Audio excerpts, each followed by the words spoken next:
Good morning बच्चों। हमने class 8 में वर्ण के बारे में पढ़ा।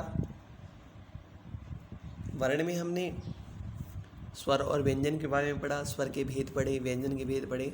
आज हम वर्णों के उच्चारण स्थान का अध्ययन करेंगे कि वर्ण के उच्चारण स्थान कौन कौन से होते हैं, किस प्रकार से वर्णों का उच्चारण किया जाता है। सभी वर्णों का उच्चारण मुख से होता है। उच्चारण में मुख के जिस अव्यय की सहायता की जाती है, उच्चारण में मुख के जिस अव्यय की सहायता की जाती है उसे उच्चारण स्थान कहते हैं। मुख में अनेक अव्यय जैसे कंठ, तालु, मूर्धा, दंत, नासिका आदि। वर्णों का उच्चारण इन्हीं अवयवों की सहायता से होता है। स्थान विभाजन निम्न रूप से किया जाता है। जैसे पहला है हमारे पास कंठ है, तो अकूह विसर्जनीय नाम कंठ है। यहाँ हमारे पास सूत्र हो गया अकूह विसर्जनीय नाम कंठ है। यहाँ देखिए ए, फिर कू से तात्पर्य होगा कै वर्ग है और विसर्ग। यहाँ देखिए अर्थात ए आ कै वर्ग कै ख ग ण और है और विसर्ग, इनका उच्चारण स्थान कंठ है। कंठ से उच्चारण किए गए वर्ण कंठे कहलाते हैं। तो कंठ से कौन कौन से वर्णों का उच्चारण होता है? ए, आ, कै वर्ग पूरा, है और विसर्ग, इन सभी का उच्चारण कंठ से होता है। सेकंड हमारे पास में तालु।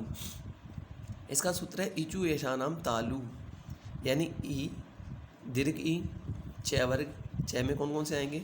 च, छ, ज, ज और ज, य और श का उच्चारण स्थान तालु है। तालु से उच्चारित वर्ण तालव्य कहलाते हैं। इन वर्णों का उच्चारण करने पर जिह्वा तालु का स्पर्श करती है।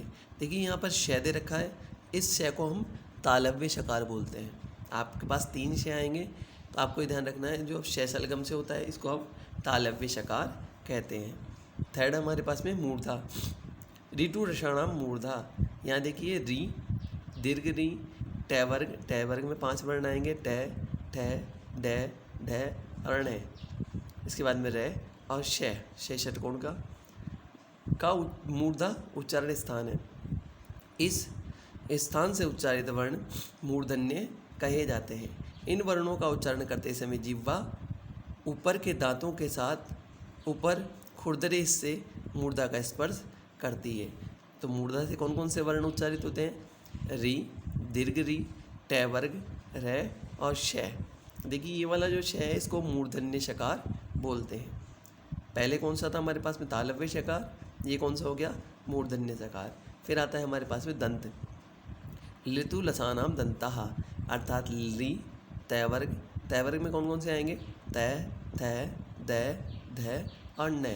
ल और श का दंत उच्चारण स्थान होता है। दंत स्थान से उच्चारित वर्ण दंते कहलाते हैं।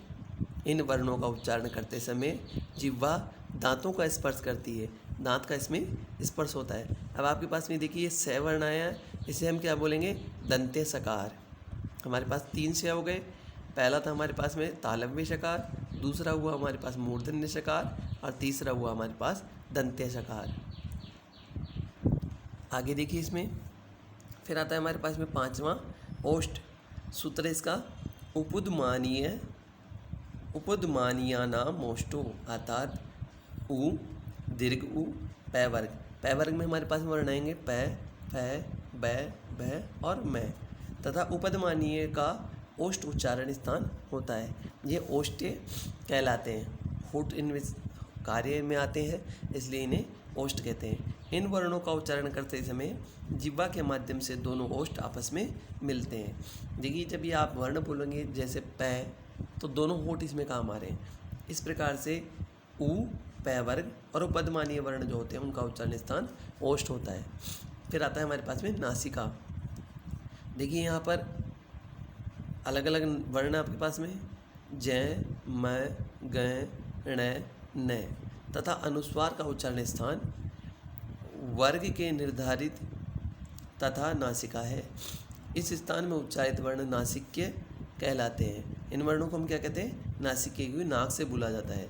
इन वर्णों के पूर्वोक्त अपने अपने वर्ग के अनुसार कंठादि स्थान भी होते हैं। कंठादि जैसे आपके पास में आया है ये वाला वर्ण, तो आपके कंठ से बोलेगा और नाक से बोलेगा। आपको ये ध्यान रखना है, आपके पास में जो वर्ग आए थे कैसे लेके मैं तक 5 वर्ग थे आपके पास, कै वर्ग, च वर्ग, ट वर्ग, त वर्ग और पै वर्ग।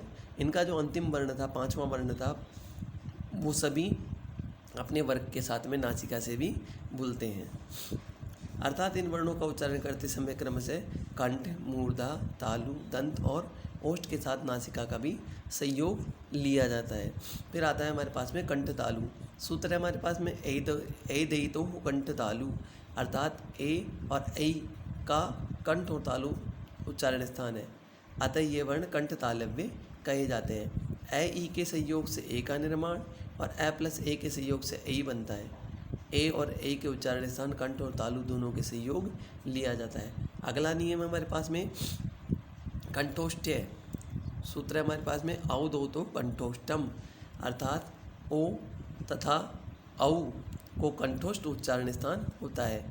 ए प्लस ऊ मिलके ओ बनता है और ए प्लस ओ मिलके औ बनता है, अर्थात इनके उच्चारण में कंठ और ओष्ठ दोनों का उपयोग किया जाता है। ये वर्ण कंठोष्ठ्य कहलाते हैं, यानी ओ और औ का उच्चारण स्थान कंठोष्ठ कहलाता है। इसके बाद में दंतोष्टम, वकार से दंतोष्टम सूत्र है। वकार का दंतोष्ठ उच्चारण स्थान होता है, यहाँ यह दंतोष्ठ कहलाता है। इसका उच्चारण करते समय जिह्वा दांतों का स्पर्श करती है और ओष्ठ भी कुछ मुड़ते हैं, अर्थात दोनों के संयोग से वकार का उच्चारण किया जाता है। वकार यानी वह वर्ण का उच्चारण स्थान दंत और ओष्ठ है। इसके बाद में हमारे पास में लास्ट है 10वें नंबर पर जिह्वा मूल। जिह्वा मूल्य से जिह्वा मूलम, जीव जिस जड़ अर्थात जिह्वा मूल्य का जिह्वा मूल स्थान होता है। यह पूर्व में ही लिखे चुके कै ख से पूर्व अर्ध विसर्ग सदृश चिन्ह को जिह्वा मूल्य कहते हैं। देखिए जिह्वा मूल्य में दो ही वर्ण है, कै और ख, इसके आगे अर्ध विसर्ग लगा हुआ है, तो जीभ हमारी जहाँ से उत्पन्न होती है उस स्थान से कै और ख जब ये बोला जाता है केवल दो ही वर्ण आएंगे जिह्वा मूल्य के अंदर। आपने 5वां सूत्र पढ़ा था ओष्ठ, इसमें उपदमानीय शब्द आया था, तो पै और फै दो वर्ण थे जिसके आगे विसर्ग लगा रहेगा, उन्हें हम उपदमानीय कहेंगे, और जिह्वा मूल्य को कै और ख जिसके आगे अर्ध विसर्ग लगा रहेगा। आज हम यहीं तक पढ़ेंगे, अभ्यास कार्य हम नेक्स्ट वीडियो में करेंगे।